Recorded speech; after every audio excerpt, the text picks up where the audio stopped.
नमस्कार। इस समय मौजूद है Jeevan Jyoti senior secondary school में। स्कूल के प्रिंसिपल देवेंद्र शर्मा से बातचीत करेंगे क्योंकि एग्ज़ाम सर पर हैं और एंड है इस समय सत्र का, तो निश्चित तौर पर पढ़ाई का बोझ स्टूडेंट्स पर पड़ रहा होगा। विशेष तौर पे टीचर्स पर भी काफ़ी इस समय प्रेशर हो सकता है। ये प्रेशर कितना कम होता है ये जानते हैं प्रिंसिपल सर से। सर, एग्ज़ाम शुरू होने वाले हैं, पढ़ाई का सत्र लगभग समाप्त है।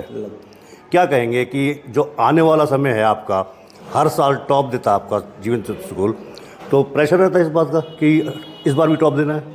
देखिए सर, 10th और 12th दोनों बोर्ड क्लासेस के लिए बच्चे पूरी तरह से तैयार हैं। उनके लगभग 6 से 7 प्री बोर्ड शेड्यूल्ड जो थे वो कंप्लीट किए जा चुके और आशा करते हैं इस बार सीबीएसई के रैंक होल्डर हम लोग रहेंगे। अच्छा, सीबीएसई और board of school education Haryana दो अलग अलग हैं आपके स्कूल हैं, तो सीबीएसई के एग्ज़ाम कब से और हरियाणा बोर्ड कब से हैं? सीबीएसई के एग्ज़ाम 15 फेब से शुरू है, जिसमें हमारे जो मैंडेटरी सब्जेक्ट जो मेन सब्जेक्ट है, हिंदी का 19th को 12th क्लास का शुरू हो जाएगा और 21st को इंग्लिश का हिंदी का 10th क्लास का शुरू हो जाएगा। एचबीएसई के एग्ज़ाम अभी 9th और 11th का शेड्यूल जो 15 फेब से शुरू हो जाएगा और दोनों के लिए हमारे बच्चे तैयार हैं। अच्छा, बोर्ड की एग्ज़ाम्स हैं, तो बोर्ड के एग्ज़ाम्स के लिए पेरेंट्स से आप क्या कहना चाहेंगे और विशेष तौर पर स्टूडेंट्स से क्या कहेंगे?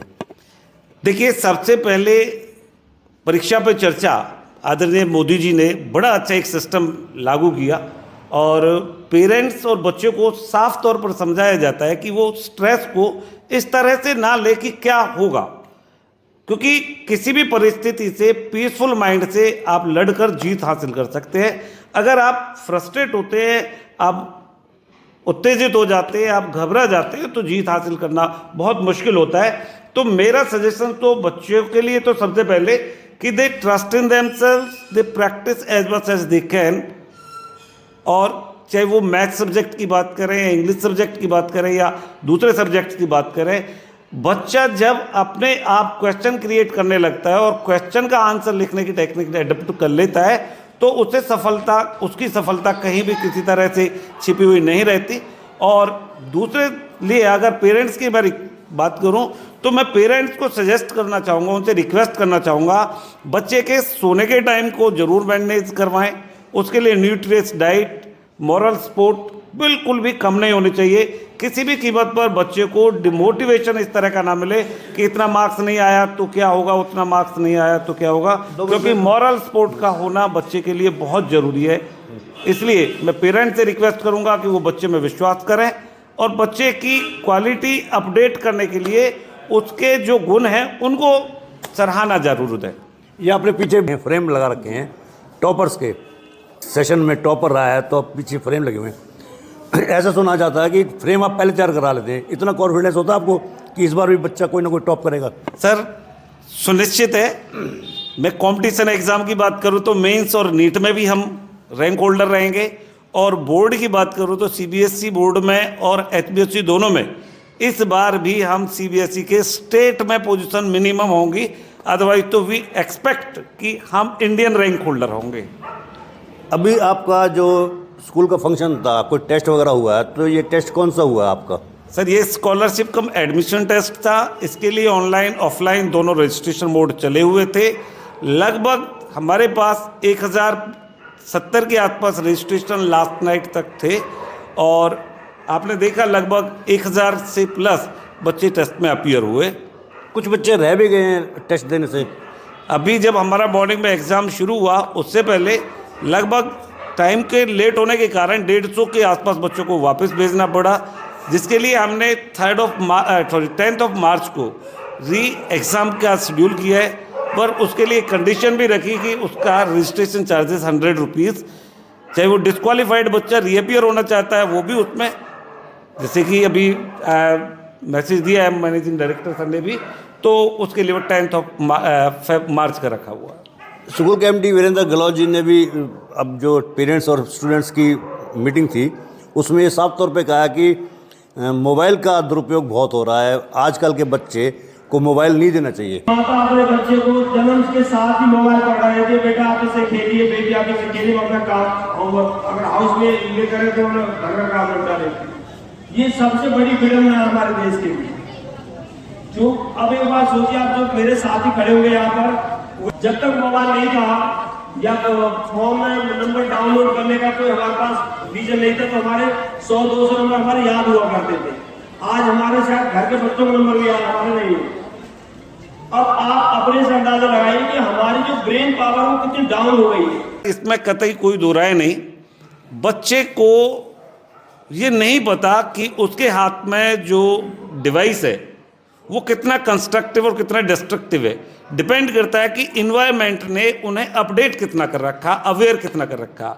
अभी हमारे पास जैसे जहाँ मेजॉरिटी बच्चों पेरेंट्स के अंदर थोड़ा सा, आप ये अनएजुकेटेड तो मैं नहीं कह सकता, बट ब्रॉड माइंडेडनेस की मैं बात करूँगा और प्रॉपर अपडेशन की बात करूँगा। उस कंडीशन में जैसे कि आपने खूब हिंदी इंग्लिश में बड़ा little learning is the dangerous thing, नीम हकीम खतरा है जान। उस तरह से अगर बच्चे को उसके सारे मेरिट्स तो डिमेरिट्स के बारे में अपडेशन नहीं है, प्रोज और कॉन्स के बारे में अपडेशन नहीं है, तो संभावनाएं गलत रास्ते पर चले जाने की ज़्यादा होती है।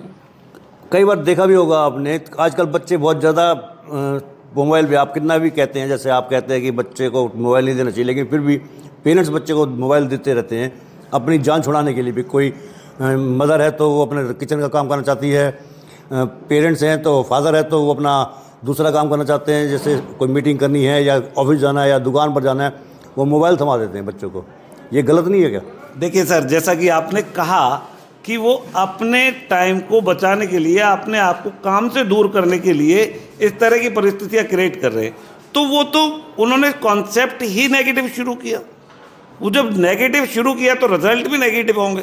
सर, अगर मेरा बच्चा, मेरा जो भविष्य है, जिसके लिए मैं सब कुछ कमा रहा हूँ, मैं जिसके लिए दिन रात सारे अच्छे टीचर से काउंसिल कर रहा हूँ, अच्छे डॉक्टर से उसके हेल्थ के बारे में काउंसिल करता हूँ, उस बच्चे से मैं अपनी जान छुड़ाना या अपने काम में किसी दूसरे काम को प्रीफरेंस दे रहा हूँ और उसके लिए उसके हाथ में मैं कोई ऐसी डिवाइस पकड़ा रहा हूँ जो उसके लिए खतरनाक हो सकती है, तो मैं तो इन्वेंशन ही गलत कर रहा हूँ, तो रिजल्ट तो उसके बहुत गलत आएंगे। सर, वीरेंद्र गहलोत जी ने, जो MD सर हैं, उन्होंने एक बात और भी की थी पेरेंट्स के लिए कि पेरेंट्स अधिकांश ज़्यादातर लापरवाह भी होते हैं। स्कूल का बैग कम से कम हफ्ते में एक बार चेक कर लेना चाहिए। बुक्स को उन्होंने भगवान का रूप दिया है कि बुक्स की भी सफाई हो जाए और बैग की भी सफाई हो जाए। देखिए सर, इसमें कतई कोई दो राय नहीं। उनके महान अनुभव और नेतृत्व की क्षमता के अनुकरण करता है हम लोग।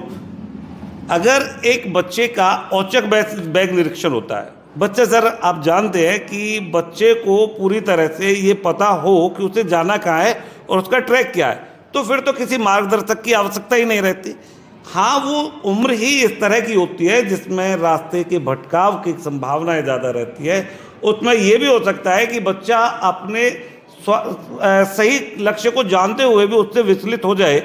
उन सब चीज़ से बचाव में ये बहुत अच्छे स्टेप्स होते हैं। बच्चे के बैग को चेक कर लेने से उसके जो लास्ट पेजेस पर, टॉप ऑफ द नोटबुक्स या बुक्स पर जिस तरह के राइटअप लिखे होते हैं, उससे पेरेंट्स बच्चे के प्रेजेंट साइकोलॉजी को समझने में हेल्पफुल बहुत कंफर्टेबल रहता है, जिससे बच्चे को काउंसिल किया जा सकता है प्रॉपरली कि उसे किस लाइन में और कैसे चला जाए। तो ये थे हमारे बीच में इंग्लिश के lecturer principal Devendra Sharma, Jeevan Jyoti school. उन्होंने काफ़ी कुछ अपने अनुभव साझा किए हैं, वो आपने सुन भी लिए होंगे। मेरे पीछे आप देख भी रहे हैं जो फ्रेम है बच्चों के, ये टॉपर्स के फ्रेम हैं, यानी कि साल दर साल जो बच्चे टॉप करते हैं तो उनको जो इनाम दिया जाता है चीफ गेस्ट द्वारा, जैसे CM हो गए या एजुकेशनल ऑफिसर्स हो गए या मंत्री हो गए, उनके द्वारा जो सम्मान दिया जाता है तो वो यहाँ पर लगाए हुए हैं। पर प्रत्यक्ष को प्रमाण की जरूरत भी नहीं है। जीवन ज्योति स्कूल ने हर बार टॉपर्स दिए हैं। सबसे पहला टॉपर जो दिया था बबीता सहरावत, 10वीं क्लास की टॉप, पूरे हरियाणा में टॉप रही थी, एक बहुत बड़ा नाम किया था तब पलवल में उसने अपने स्कूल का, परिवार का और क्षेत्र का। मेरा आपसे अनुरोध है कि हमारे पेज को आप लाइक करें, फॉलो करें, कमेंट बॉक्स में जाके एक प्रतिक्रिया दें, इस लिंक को ज़्यादा से ज़्यादा शेयर भी कर दें। धन्यवाद। जय हिंद, जय भारत, जय माँ सरस्वती।